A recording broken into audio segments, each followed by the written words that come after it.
जी नमस्ते, मैं हूँ राकेश। स्वागत है आपका हमारे यूट्यूब चैनल एजुकेशन फायर पे। बीपीएससी टीआरई 4.0 एग्ज़ाम को ध्यान में रखते हुए हमने एक सीरीज़ प्रारंभ किया है। सीरीज़ है मिशन मास्टर जी सीरीज़। जैसे कि आपको नाम से पता लग रहा है कि इसमें हम मास्टर बनने की तैयारी कर रहे हैं और वो जब भी संभव हो सकता है जब आप बिहार का जनरल पेपर का तैयारी करेंगे। तो जुड़ जाइए मेरे साथ, हम करेंगे डेली मास्टर जी सीरीज़। आपके लिए बहुत ज़्यादा बेहतरीन होगा। हम जनरल पेपर का संपूर्ण निचोड़ यहाँ से निकालेंगे, देखेंगे किस प्रकार के प्रश्न पूछे जाते हैं। चलिए शुरू करते हैं आज के इस सेशन को। आज पहला सेशन है इसलिए नॉर्मल सा प्रश्न है। पहला प्रश्न है, बिहार दिवस कब मनाई जाती है? नीचे आपके लिए 4 ऑप्शन है, सही उत्तर क्या होगा इसका? सही आंसर है इसका ऑप्शन नंबर सी, बिहार दिवस 25 मार्च को मनाया जाता है। चलिए इसके पीछे का कारण जानेंगे। जैसे कि आपको पता है कि बिहार जो है पहले बंगाल का हिस्सा था, ठीक है? बंगाल का हिस्सा था बिहार पहले, और फिर 1905 में एक करजन नाम के व्यक्ति हुए हैं। करजन नाम के व्यक्ति ने सांप्रदायिक आधार पर बंगाल का विभाजन किया। क्लियर है? सांप्रदायिक आधार पर करजन ने बंगाल का विभाजन किया।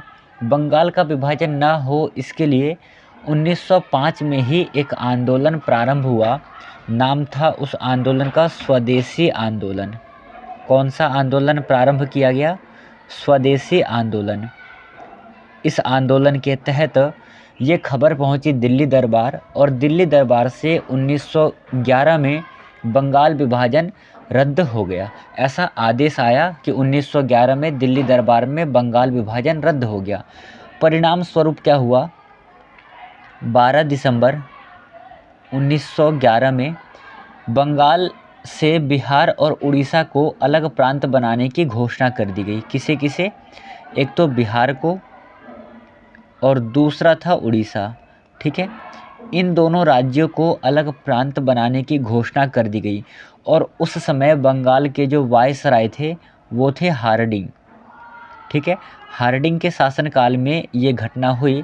फिर इसके बाद जाकर के 22 मार्च 1912 में बंगाल से बिहार और उड़ीसा अलग होकर के एक स्वतंत्र राज्य के रूप में स्थापित हुई। इसीलिए हम लोग 22 मार्च को बिहार दिवस मनाते हैं। यहाँ पर पहले नंबर प्रश्न का ऑप्शन नंबर सी सही जवाब है। ये आप अपने कॉपी में नोट डाउन कर लेना। चलिए अगला प्रश्न है कि बिहार की राजधानी कहाँ है? मोस्ट इम्पॉर्टेंट क्वेश्चन है। बिहार की राजधानी है पटना। ऑप्शन नंबर ए इस प्रश्न का सही जवाब है। तीसरा प्रश्न है आपके लिए, बिहार का उच्च न्यायालय है। बिहार का उच्च न्यायालय कहाँ पर स्थित है? बिहार का उच्च न्यायालय स्थित है पटना में। और जो ये उच्च न्यायालय है इसकी स्थापना हुई थी 3 फरवरी सन 1916 में इसकी स्थापना हुई थी उच्च न्यायालय की। और जो उच्च न्यायालय है इसके मुख्य न्यायाधीश कौन है? मुख्य न्यायाधीश आपको एक नाम नोट करना है, के विनोद चंद्रन। के विनोद चंद्रन, ठीक है? वर्तमान में जो पटना उच्च न्यायालय है इसके मुख्य न्यायाधीश है के विनोद चंद्रन। इसकी स्थापना होती है 3 फरवरी 1916 को। किसके शासनकाल में होती है? तो ये भी हार्डिंग के शासनकाल में इसकी स्थापना होती है। तो ये भी प्रश्न आपको अपने कॉपी में नोट डाउन करना है। देखिए आज जो है मास्टर जी सीरीज़ का पहला दिन है, इसीलिए सबसे पहले जो बेसिक सा प्रश्न होगा बिहार का आज के सेशन में हम कंप्लीट करेंगे। फिर इसके बाद हम थोड़ा और हाई और हाई और हाई, इस प्रकार से करके बेसिक से हाई लेवल तक की हम तैयारी करेंगे। विश्वास करिए जब तक आपका एग्ज़ाम नहीं हो जाएगा तब तक बिहार का जो ये सीरीज़ है मास्टर जी सीरीज़ ये निरंतर चलता रहेगा। चलिए अगला प्रश्न करना है आप सभी को। अगला प्रश्न है आपके लिए कि बिहार का राजकीय भाषा है। बताइएगा क्या होगा सही आंसर। नीचे आपके लिए 4 ऑप्शन है। सही उत्तर इस प्रश्न का क्या होगा जल्दी से कमेंट करना है। आंसर है इस प्रश्न का ऑप्शन नंबर ए, हिंदी व उर्दू बिहार का राजकीय भाषा है। Option number C, option number A सही जवाब है। अगला प्रश्न है कि बिहार का राजकीय वृक्ष कौन सा है? सही जवाब होगा आपका पीपल जो है बिहार का राजकीय वृक्ष है। अपने कॉपी में नोट डाउन करते चलना मेरे साथ साथ। और अगला प्रश्न है बिहार का राजकीय पुष्प कौन सा है? यदि हम बात करें राजकीय पुष्प का तो राजकीय पुष्प है गेंदा। ऑप्शन नंबर बी इस प्रश्न का सही जवाब है। अपने साथ एक कॉपी पेन लेकर के बैठना और उसमें नोट करते चलना इन प्रश्नों को। अगला प्रश्न है कि बिहार का राजकीय पशु है। मोस्ट इम्पॉर्टेंट क्वेश्चन है, बिहार का राजकीय पशु कौन सा है? नीचे आपके लिए 4 ऑप्शन दिए हुए हैं। इन सभी ऑप्शन में से कौन सा ऑप्शन सही है? आंसर है आपका ऑप्शन नंबर बी, बिहार का राजकीय पशु है बैल। ऑप्शन नंबर बी सही जवाब है। अगला प्रश्न है कि बिहार का राजकीय पक्षी है, ठीक है, हंस, मुर्गी, कोयल या फिर गौरैया। 4 ऑप्शन है, बिहार का राजकीय पक्षी कौन सा है? सही जवाब है ऑप्शन नंबर डी, राजकीय पक्षी है आपका गौरैया। ऑप्शन नंबर डी इस प्रश्न का सही जवाब है। चलिए अगला प्रश्न करते हैं। अगला प्रश्न है बिहार में प्रमंडल कितने हैं? ये वाला प्रश्न आपके लिए इम्पॉर्टेंट रहेगा। यहाँ पर 3 प्रश्न बनेंगे, मैं आपको समझाता हूँ। बिहार में यदि आपसे प्रमंडल पूछ ले या फिर मंडल पूछ ले, दोनों एक ही प्रश्न है और इसका सही जवाब हो जाएगा ऑप्शन नंबर सी। बिहार में आपसे प्रमंडल पूछे तो 9 होगा या फिर मंडल पूछे तो भी आपका आंसर होगा 9। यदि प्रश्न थोड़ा सा चेंज किया जाए और आपसे पूछ ले कि बिहार में कितने अनुमंडल हैं, तब आपका आंसर हो जाएगा 101 अनुमंडल है बिहार में। और प्रश्न थोड़ा सा चेंज करके पूछ ले कि बिहार में कितने प्रखंड हैं, तब प्रखंड की संख्या हो जाएगी 543। ये 3 प्रश्न यहाँ से आपको याद रखना है, क्योंकि मंडल और अनुमंडल सुनने में एक जैसा लगता है पर प्रश्न अलग अलग है। इसीलिए आपको अपने कॉपी में तीनों ही प्रश्नों को नोट डाउन कर लेना है, ठीक है। चलिए अगला प्रश्न करिएगा। 10वें नंबर का प्रश्न है कि बिहार में जिला है, कितने ज़िले हैं बिहार में? सही उत्तर हो जाएगा आपका ऑप्शन नंबर डी, बिहार में 38 ज़िले हैं। और 38वां ज़िला कौन सा है? 38वां ज़िला है आपका अरावल। इसके पीछे का स्टोरी क्या है? सन 2000 तक, ठीक है, सन 2000 तक बिहार में मात्र 37 ज़िला था, ठीक है। एक ज़िला ऐड किया गया 2001 में, 2001 में ऐड किया गया। ज़िला कौन सा था? ज़िला था अरावल, जैसे कि मैंने आपको अभी बताया है। अरावल को ऐड करके बिहार में 38 ज़िला हुआ, ठीक है। तो यहाँ से 2 प्रश्न बनेगा कि सन 2000 तक बिहार में कितने ज़िले थे? आपका उत्तर हो जाएगा 37। 38वां ज़िला कौन सा है? अरावल है। कब ऐड किया गया था? सन 2001 में ऐड किया गया था।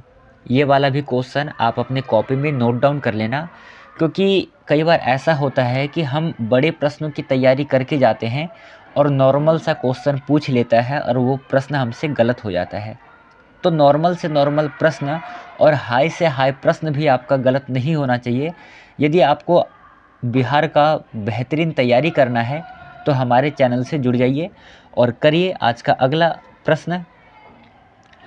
अगला प्रश्न है कि बिहार का अनुमंडल है, बिहार में कितने अनुमंडल है?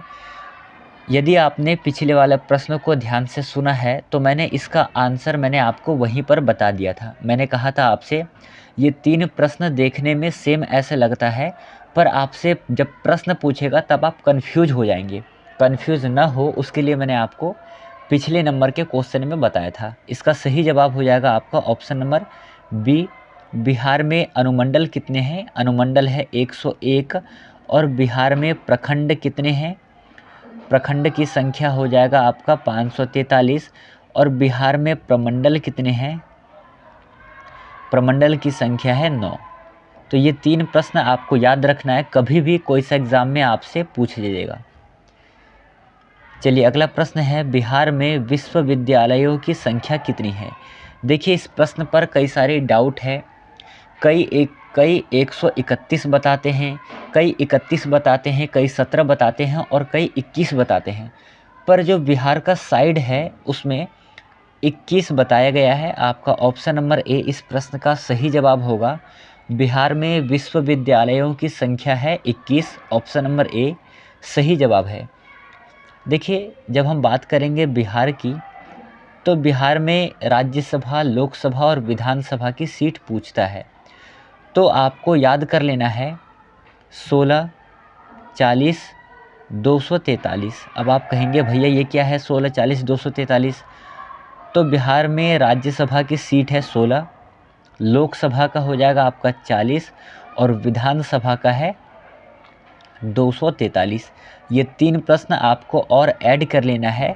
ये भी प्रश्न आपसे पूछे जाने की आशंका है, क्योंकि बिहार में अभी चुनाव होने वाला है और चुनाव से रिलेटेड एक प्रश्न अवश्य पूछेगा। तो हो सकता है राज्यसभा, लोकसभा या विधानसभा कहीं से भी प्रश्न पूछ ले, तो आपको अपने कॉपी में नोट डाउन कर लेना है। अगला प्रश्न है, बिहार में सर्वाधिक जनसंख्या वाला जिला है। सर्वाधिक जनसंख्या वाला जिला कौन सा है? 4 ऑप्शन है, सही जवाब क्या होगा इस प्रश्न का? जल्दी से कमेंट सेशन में कमेंट करके बताओ। सही जवाब है आपका ऑप्शन नंबर सी, सर्वाधिक जनसंख्या वाला जिला है पटना। और आप सभी को पता है पटना जो है वो बिहार की राजधानी है।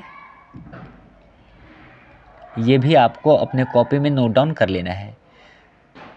चलिए आज का अगला प्रश्न है, 14 नंबर का प्रश्न है, बिहार में सबसे कम जनसंख्या वाला जिला कौन सा है? सबसे कम जनसंख्या वाला जिला है शेखपुरा, ऑप्शन नंबर बी सही आंसर है। हम बात कर लेते हैं एक बार जिला की। तो मैंने आपको करवाया बिहार में 38 जिला है, ठीक है। और 38वां जिला कौन सा है? 38वां जिला है अरावल। ये कब ऐड हुआ था? 2001 में 38वां जिला ऐड किया गया था। इससे पहले कितने थे? सन 2000 तक बिहार में 37 जिला था। ये भी आपको याद रखना है, ठीक है। 37 जिला, ये आपको अपने कॉपी में नोट डाउन कर लेना है। चलिए यहाँ तक क्लियर है। तो ये रहा आज का आपका अगला और अंतिम प्रश्न है। इस प्रश्न के साथ हमारा आज का जो सीरीज है, सीरीज का क्लास नंबर 1 समाप्त हो जाएगा। चलिए अगला प्रश्न है, बिहार में सबसे कम लिंगानुपात वाला जिला कौन सा है? मुंगेर, सहरसा, औरंगाबाद, मधेपुरा और 4 ऑप्शन है। सही आंसर क्या होगा इस प्रश्न का? जल्दी से कमेंट सेशन में कमेंट करके बताना। और साथ ही साथ ये बताना कि आज के जो सेशन में 15 प्रश्न है, इन 15 प्रश्न में से आपका कितना प्रश्न सही हुआ, क्योंकि ये प्रश्न आपका ट्रायल था। आज का जो क्लास था वो ट्रायल क्लास था। मैं आपसे ये जानना चाह रहा था कि आप बिहार के विषय में सामान्य जानकारी रखते हैं या फिर नहीं। तो इसके लिए एक सामान्य सा टेस्ट समझ लेना। इसका सही आंसर हो जाएगा ऑप्शन नंबर ए, बिहार में सबसे कम लिंगानुपात वाला जिला है मुंगेर। इस प्रश्न के साथ आपका ये समाप्त होता है आज का सेशन। हम करेंगे कल का सेशन में। कल हमारा सेशन नंबर 2 होने वाला है। जैसे कि मैंने आपको प्रारंभ में बताया कि ये मास्टर जी सीरीज है। और मास्टर जी सीरीज कब तक चलेगा? मास्टर जी सीरीज जब तक आपका पेपर बीपीएससी टीआरई 4.0 का नहीं हो जाएगा तब तक ये चलेगा। और यहाँ पर हम करेंगे जनरल पेपर की तैयारी, चाहे वो इतिहास हो, भूगोल हो बिहार का, या फिर बिहार का राजनीतिक विज्ञान हो, सभी के ऊपर डिटेल रूप में डिस्कस करेंगे। तो जिन लोगों ने चैनल को सब्सक्राइब नहीं किया है, चैनल को सब्सक्राइब कर लेना, वीडियो को लाइक करना और ऊपर आपको घंटे वाला बटन दिख रहा होगा, उसे आप लोग प्रेस कर लेना, ऑन कर लेना, ताकि क्लास से रिलेटेड जो भी इन्फॉर्मेशन हो और क्लास का नोटिफिकेशन सबसे पहले आपको मिले। चैनल को सब्सक्राइब कर लेना। और चाहते हैं या फिर जो भी स्टूडेंट बिहार बीपीएससी टीआरई 4.0 की तैयारी कर रहे हैं और आपको जनरल पेपर की तैयारी करनी है, तो आप हमारे चैनल से जुड़िए। जिनको पता नहीं है उनके पास ये चैनल का लिंक शेयर कर दीजिए, ताकि वो भी अपना तैयारी को बेहतर बना सके। ध्यान में रखिएगा, डेली हम तैयारी करेंगे मास्टर जी सीरीज के साथ। डेली हमारा सेशन होगा जब तक पेपर नहीं होगा, और ये जो सेशन है आपको सुबह 9 बजे यूट्यूब पे अवेलेबल मिलेगा। अपनी तैयारी को बेहतर करिए और सिलेक्शन लीजिए। करेंगे कल के सेशन में, हम मिलेंगे क्लास 2 के साथ। ध्यान रखना। धन्यवाद। जय हिंद साथियों।